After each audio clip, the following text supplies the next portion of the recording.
गुस्सा ना करो, आराम से शोर से दोस्तों। आज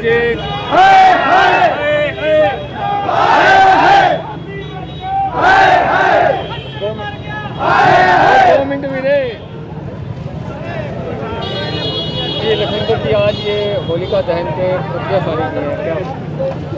हमारे संयुक्त किसान मोर्चा तो दिल्ली के बॉर्डरों पे बैठे हमारे समूह किसान जथेबंदियों द्वारा 28 तारीख को होलिका दहन के टाइम ये जो काले कानून सरकार लेके बिना मांगे हमारे को ये दिए गए हैं, जो थोपे गए हमारे ऊपर काले कानून, उनकी प्रतियां जलाने का आह्वान हुआ था। उसी के तहत हमारे सिरसा के साथ लगते जितने भी गांव हैं, कंगनपुर, खाजाखेड़ा, शमशाबाद पट्टी, बम्बूर, वैदवाला, जितने भी गांव हैं और हमारे छात्र संगठन हैं जितने भी, सभी ने मिलकर यहाँ पर इस काले कानून की प्रतियां जलाई हैं। जैसे पहले लोहड़ी के टाइम में जलाई थी, अब होलिका दहन में भी इसको दहन किया है। भी हमने कहा है ये बुराई है, ये हमारे किसानों के लिए, मजदूरों के लिए, छोटे दुकानदारों के लिए और आने वाले समाज के लिए बहुत बड़ी बुराई है। इस बुराई को जलाया है ताकि ये कानून जल्द से जल्द रद्द हों। जो हमारे बुजुर्ग, बच्चे, माताएं, बहनें दिल्ली के बॉर्डरों पर बैठी हैं, वो जल्दी से जल्दी अपने घरों पर वापस आएँ और ये सरकार जल्द से जल्द इन काले कानूनों को रद्द करे और MSP पर गारंटी कानून बनाए। जो एक प्रकरण हुआ है वो विधायक के साथ, उसके बारे में क्या कहना है? हम घोर शब्दों में निंदा करते हैं भी किसी, क्योंकि हमारे संयुक्त किसान मोर्चे का क्लियर कट आह्वान है भी किसी को हमने चोट नहीं पहुँचानी है, किसी के ऊपर उग्र नहीं होना है। चाहे पुलिस हमारे को लाठी मारे तो हमने लाठी का जवाब नीचे लेट के लाठी खा के देना है, लाठी का जवाब लाठी से नहीं देना है। हम निंदा करते हैं उस परण की, लेकिन पूछना चाहते हैं उन राजनेताओं से, इतने दिन से जो हमारे किसान दिल्ली के बॉर्डरों पर बैठे हैं, 300 से ऊपर शहादत हो गई है, उनके मुंह में एक शब्द भी नहीं था। हम निंदा करते उस प्रकरण की भी, उस विधायक को नंगा किया है। नंगा तो सरकार को करना चाहिए था, जो सेंटर में केंद्र सरकार में बैठी है वो तो नंगी हो चुकी है। ये तो सिर्फ कपड़े उतारे हैं एक विधायक के, सरकार बिल्कुल नंगी हो चुकी है।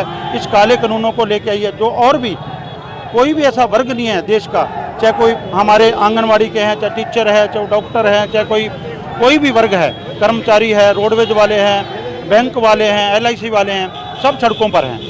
हम निंदा करते हैं उस प्रकरण की, लेकिन पूछना चाहते हैं लोगों से कि जब हमारे किसान मजदूर मिलकर दिल्ली के बॉर्डरों पर अपना हक लेने के लिए जा रहे थे, तो आप लोगों ने बैरिकेड करके हमारे ऊपर लठ बरसाई, हमारी सड़कों को खोदा। हम निंदा करते हैं उस प्रकरण की, लेकिन पूछना चाहते हैं इन लोगों से, इन राजनेताओं से भी आप लोग, जब इतने लोगों की शहादत होगी, इतने हमारे किसान साथियों को, मजदूर साथियों को पकड़कर पुलिस ने बिना किसी कसूर के पिटाई की, तब आपके मुंह में एक भी बार शब्द नहीं आया। हम बात और है, ये वार्ता पिछले काफ़ी समय से बंद है, वार्ता का कोई नहीं है। 10-12 बार दौड़ की वार्ता हुई, प्रधानमंत्री ने कहा 1 कॉल की दूरी है। इतना लंबा टाइम हो गया, कोई प्रयास नहीं। बिल्कुल उसी बात में मैं आ रहा था। हम निंदा करते हैं उसको, विधायक को नंगा करने की, लेकिन पूछना चाहते हैं सरकार को, ये किस तरह की हठधर्मी। हम कोई पाकिस्तान या चाइना से आए हुए नागरिक नहीं, हम देश के अन्नदाता हैं। हम देश में अन्न के भंडार भरने वाले अन्नदाता हैं। एक बार भी किसी ने आके हमारा हाल चाल नहीं जाना भी किस हालात में है हमारी माताएं बहनें। वहाँ कोई व्यवस्था नहीं है, कभी बिजली काट दी जाती है, कभी इंटरनेट काट दिया जाता है, कभी पानी काट दिया जाता है, वहाँ शौचालय की व्यवस्था नहीं है। तो ये लोग उस समय कहाँ थे? ये लोग अब निकल के आए हैं भी विधायक को नंगा किया है। हम इन सबको नंगा करेंगे, कपड़े उतार के नहीं, इनके विचारों को नंगा करेंगे, जो इन लोगों के प्रति हम जता के इनको भेजते हैं। और वहाँ जाके आगे की क्या रणनीति रहेगी? अब हमारी 23 तारीख को संयुक्त किसान मोर्चा की मीटिंग है। उस मीटिंग में जो भी हमारी किसान जथेबंदियाँ निर्णय लेगी, मैं भी परसों 30 तारीख को वहाँ संयुक्त किसान मोर्चा की मीटिंग में जाऊँगा। हम भी अपने सभी जो हमारे मीटिंग में वहाँ सदस्य हैं, सभी अपने अपने विचार रखते हैं, तो हम भी अपने विचार रखेंगे। तो ये सरकार जो हठ धर्म पे, ये इतनी ढीठपन पे उतरा है, ये प्रधानमंत्री बांग्लादेश में जाके क्या बोल रहा है, अपने देश की खिल्ली उड़वा रहा है भी हम वहाँ जाते। अब होलिका दहन में भी कल को बयान आ सकता, भी हो सकता भी ये सबसे पहले मैंने ही शुरू किया था प्रकरण।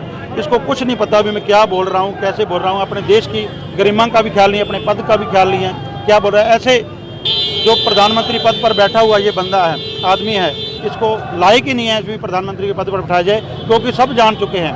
जो इसके भक्त थे ना, जिसको हम मोदी भक्त बोलते थे, अब तो वो भी कानों में उंगलियां देने लगे हैं भी ये क्या बोलने लगा है, इसको कुछ नहीं पता अभी कब क्या बोल दे।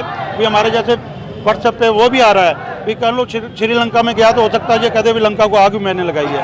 इसका कोई पता नहीं कब क्या बयान दे दे। 30 तारीख के बाद जो फैसला होगा उस पर बिल्कुल, जो संयुक्त किसान मोर्चा का आह्वान होता है उसी पे हमारी सारी किसान जथेबंदियां, जो हमारे छात्र संगठन सारे सिरसा जिले के, पूरे हरियाणा के, पूरे भारत के उसी को इम्प्लीमेंट करते हैं, उसी के तहत हम कार्रवाई करते हैं। किसान एकता जिंदाबाद। अच्छा, लाइव सीखे जिंदाबाद।